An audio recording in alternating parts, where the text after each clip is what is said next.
논란의 여지 없이 건강에 좋은 식품으로 꼽히는 건 과일과 채소입니다. 많은 과일 중에서도 사과를 특별히 추천합니다. 매일 사과 한 알이면 의사가 필요 없다는 말이 있듯이 특히 당뇨병, 골다공증, 만성염증과 암 등에 도움이 되는 것으로 밝혀져 있습니다. 사과와 궁합이 좋은 식품으로 당근, 양배추 등이 있습니다. 사과, 당근, 양배추를 1대 1대 1의 양으로 준비해서 섭취하면 영양상 보완이 되어서 시너지 효과를 낼 수 있습니다. 안녕하십니까, 지식한상 구독자 여러분, 진면목을 보여드리는 김진목입니다. 파인일병원 원장이고 김진목TV를 운영하고 있습니다. 반갑습니다. 가공식품은 영양가는 낮은데도 미각을 강력하게 자극하기 때문에 계속 먹고 싶은 욕구를 불러일으킵니다. 그래서 정크푸드를 당장 끊기보다 매일 과일과 채소를 추가적으로 먹는 습관을 들이도록 추천합니다. 우리가 적포도주, 커피, 초콜릿 등은 건강에 유익하다는 의견과 나쁘다는 의견이 항상 엇갈리는 반면에 논란의 여지 없이 건강에 좋은 식품으로 꼽히는 건 과일과 채소입니다. 매일 과일과 채소를 400g씩 섭취하면 암, 심장병, 치매, 뇌졸중 등 만성질환을 예방하는 데 도움이 된다는 연구 결과가 있는데 이 양이 얼마만큼인지 알기 어려워서 미국 농무부는 매 끼니의 반은 식물성 식품으로 채우라고 합니다. 과일과 채소의 강력한 이점 중 하나는 심혈관 질환 예방이고 섬유질로 인해서 당뇨병 발병 위험률을 떨어뜨리고 정신건강에도 도움이 된다는 연구가 있고 체중 관리에도 도움이 됩니다. 많은 과일 중에서도 사과를 특별히 추천합니다. 매일 사과 한 알이면 의사가 필요 없다는 말이 있듯이 적정량의 사과를 섭취하면 혈관 건강 개선, 소화기능 향상, 혈당 조절 개선, 면역력 강화, 피부 건강 개선 등의 효능을 경험할 수 있습니다. 사과는 특히 소화장애, 당뇨병, 골다공증, 만성염증과 암 등에 도움이 되는 것으로 밝혀져 있습니다. 사과는 특히 성인병 예방에 효과적인데 사과에 풍부하게 함유되어 있는 칼륨은 콜레스테롤 수치 상승 억제를 하고 혈압을 낮춰주는 데 도움이 된다고 합니다. 다량 함유된 섬유질은 혈관 건강에도 도움이 되고 혈관에 쌓인 유해한 콜레스테롤은 몸 밖으로 배출시켜주고 유익한 콜레스테롤을 증가시켜줘서 동맥경화 예방에 도움을 줍니다. 그리고 사과에는 신체의 니코틴을 해독할 수 있는 성분이 포함되어 있어서 사과의 효능 중 흡연자의 폐 건강에 도움을 줍니다. 퀘르세틴은 호흡기 질환을 예방하기도 하지만 개선하는 데 도움이 되고 그로 인해 천식이 있는 사람들이 계속해서 사과를 섭취한 결과 천식 증상이 많이 완화된 연구 결과도 있습니다.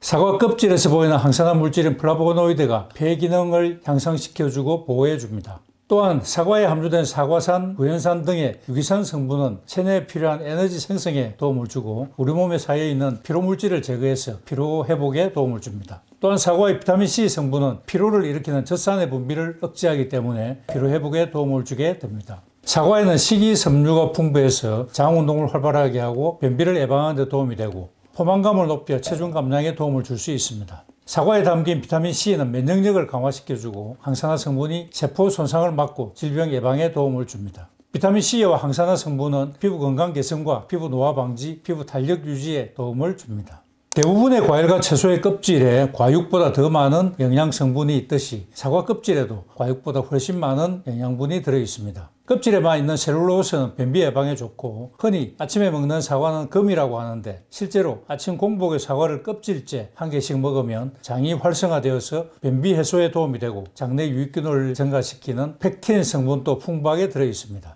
항산화 성분인 폴리페놀은 과육 대비 3배, 플라보노이드는 8배 더 많이 들어있습니다.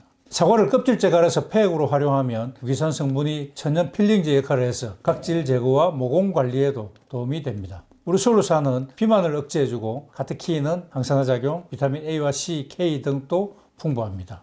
사과 섭취 시 주의할 사항이 있다면 사과는 100g당 57kcal 정도 되는데 보통 사과 한 개가 250g쯤 되니까 사과 한 개가 150kcal가 되죠. 사과 2개를 먹으면 밥 한 공기보다 열량이 더 많아지게 되니까 다이어트 목적으로 사과를 선택하는 것은 무리가 되겠죠. 사과 씨앗에는 시안화물이라는 독성 성분이 함유되어 있어서 과다 섭취하면 두통, 어지러움, 구토, 심지어 사망에까지 이를 수 있지만 이 시안화물은 모든 과일의 씨앗에 함유되어 있는 것이고 아주 과량을 섭취했을 때 문제가 되는 것이기 때문에 한두 개의 사과를 먹을 때 씨앗째 먹는 것은 아무 탈이 나지 않으니까 안심하시기 바랍니다. 사과는 아침에 먹어야 하고 밤에 먹으면 안 된다는 말이 과거부터 전해 내려오는 속설인데 과학적 근거는 없습니다.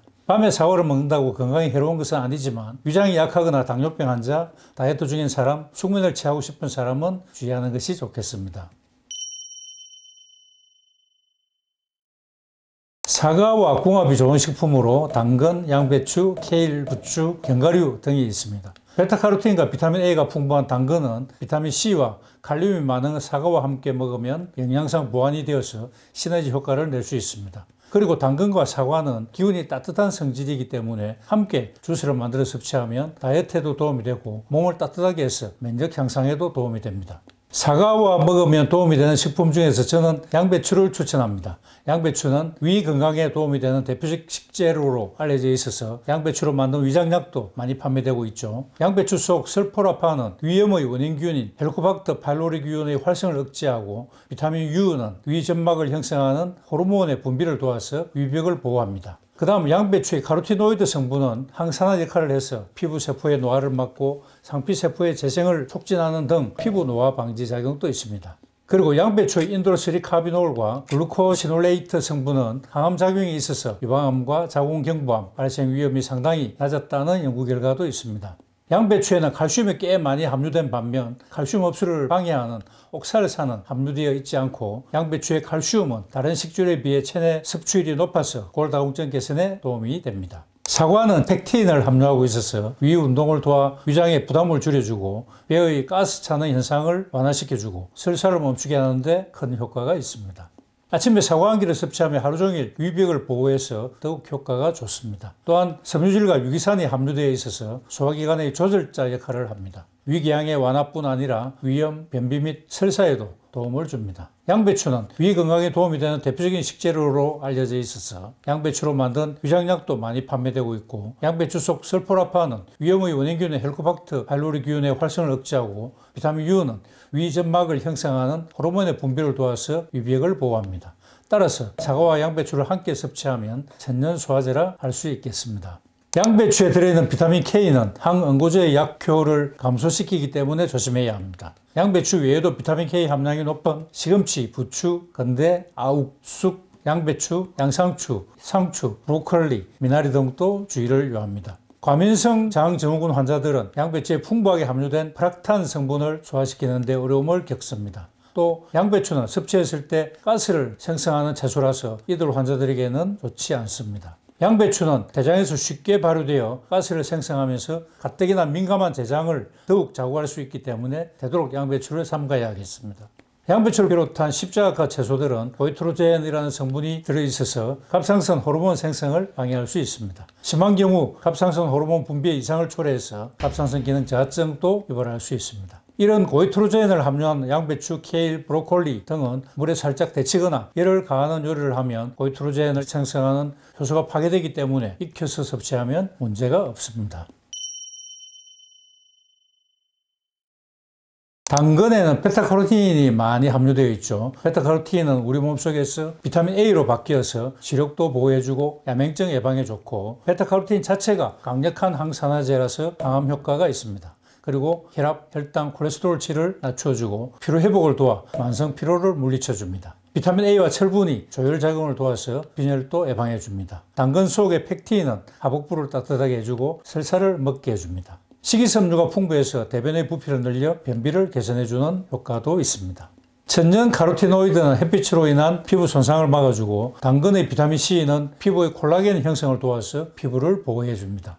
베타카로틴을 포함한 카로티노이드라는 식물 영양소는 세포의 성장을 변화시킬 수 있는 능력이 있는데 특히 암세포의 성장을 억제하는 성질이 있고 암으로 이행을 강력하게 억제할 수 있다고 합니다. 그리고 암세포의 특성인 세포와 세포 사이의 정보 전달 결핍 상태를 정상화할 수 있는 것으로 알려져 있습니다. 최근 연구에서는 베타카로틴이 위암, 대장암, 전립선암, 백혈병의 발생률도 떨어뜨리는 것으로 밝혀졌는데 카로티노이드라는 항산화 성분이 산화 스트레스를 조절해주는 역할을 하기 때문입니다. 그런데 주의해야 할 것이 있는데 식품을 통하지 않고 영양제로 베타카로틴을 섭취하는 흡연자들은 오히려 폐암이 많이 발생하는 것으로 밝혀져 있기 때문에 베타카로틴은 반드시 식품으로 섭취하셔야 합니다. 당근의 색이 진할수록 베타카로틴이 풍부하고 껍질에 많기 때문에 껍질째 먹는 것이 좋고, 베타카로틴은 지용성이기 때문에 기름을 넣는 조리법을 선택하는 것이 좋습니다. 생당근의 경우에는 소화 흡수율이 10% 정도밖에 되지 않지만 껍질째 익히고 기름과 함께 조리하면 50% 정도로 높아질 수 있습니다. 사과, 당근, 양배추를 1대1대1의 양으로 준비해서 착즙을 하시든 믹스로 갈든 잘 만들 수 있겠지만, 믹스로 갈 때는 순서를 잘 지켜야 물 없이 끝까지 갈 수가 있습니다. 가장 수분이 많은 사과부터 서너 번에 나누어서 느린 속도로 갈아준 다음에 당근을 조금씩 추가하면서 느린 속도로 갈아주고, 마지막으로 양배추를 넣어서 저속으로 갈다가 고속으로 30초 더 갈면 부드러운 스무디 형태로 완성됩니다. 이 외에도 바나나, 케일, 오이 등도 섞어도 좋고, 베타카로틴의 흡수를 돕기 위해 올리브유나 들기름을 한두 티스푼 정도 섞어서 만들어도 좋습니다. 그렇지만 마트에서 판매되는 주스류는 섬유질을 제거한 상태이기 때문에 혈당을 급속히 올려서 건강에 해로울 수 있고, 특히 제품에 따라 액상과당을 첨가하여 채소 과일 주스이지만 오히려 건강에 해로운 제품도 있으니까 주의하시기 바랍니다. 이외에도 추가하면 좋은 식품으로 양배추, 감자, 생강, 사과, 바나나, 당근, 토마토, 브로콜리, 단호박, 검은콩, 두부 등을 추가해서 갈아 먹는 것도 좋은 방법이 되겠습니다.